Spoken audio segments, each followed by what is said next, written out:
Magandang araw po sa inyo at sa lahat ng tagapakinig ng channel na ito. Ako nga po pala si Mary Ann at ang karanasan kong ito ay nangyari noong umuwi ako sa aming probinsya. Matapos akong matanggal sa trabaho nitong taon, nagpasya akong umuwi muna sa probinsya namin sa Antique. Akala ko pahinga, sariwang hangin at panahon para makapag-isip ulit ang haharapin ko.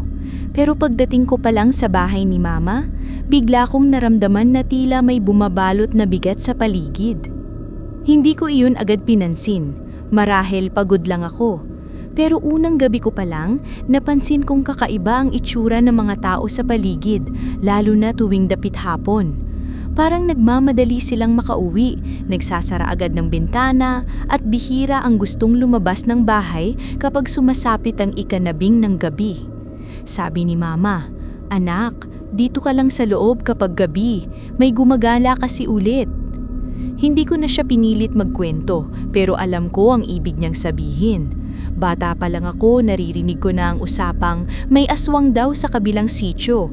Akala ko tsismis lang noon, pero isang gabi, napatunayan kong hindi ito gawa-gawa. Ika-10 ng gabi noon, hindi ako makatulog kaya pumunta muna ako sa kusina para uminom ng tubig. Tahimik ang buong bahay, pati ang labas, yung klase ng katahimikan na parang may inaantay. Habang umiinom ako, napansin kong may anino sa likod bahay. Hindi tao ang kilos, masyadong mababa at parang nakadapa, pero gumagalaw ng napakabagal. Pinikit ko ang mata ko sandali, baka guni-guni lang. Pero nang tignan ko ulit, mas lumapit na yung anino. Para siyang nakasampa sa alulod, nakayuko, parang may hinahanap. Hindi ako gumalaw, hindi rin ako humingalan malahim. Dahan-dahan kong isinara ang ilaw sa kusina at bumalik sa kwarto. Kinabukasan, hindi ko sinabi kay Mama ang nakita ko, pero siya ang unang nagtanong sa akin. "May napansin ka ba kagabi?" Hindi ko alam kung aamin ba ako, pero tumanggo ako. Sabi niya, "Kaya kaming pinapauli bago magdilim. May buntis kasi sa kabilang bahay. Mula nung nabalitaan yon, may kung sino na namang gumagala tuwing gabi." Simula noon, naging mas alerto ako. At isang gabi, habang nasa labas ako para saglit na magpahangin, may nakita akong babae sa tapat ng kalsada. Nakatayo lang, parang nakatalikod sa akin. Payat, mahaba ang buhok at tila ang bagal ng kilos.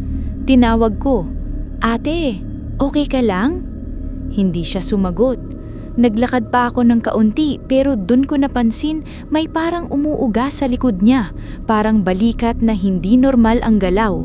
Nang lumingon siya, halos tumigil ang puso ko. Hindi siya nakatingin sa akin. Tumingin siya sa lupa.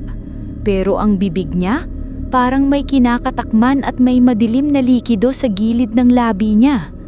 Hindi ko na inalam kung ano iyon. Pumasok ako agad sa bahay at sinara ko ang pinto. Kinabukasan, wala nang nakaabang na babae sa tapat ng kalsada. Wala ring sino mang nagsabi na may dumaan. Isang linggo pa bago ako nagpasya na umalis na ulit ng probinsya.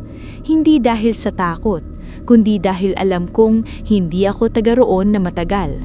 At minsan, kapag hindi ka bahagi ng lugar, ramdam na ramdam iyon ng mga nilalang na hindi mo nakikita.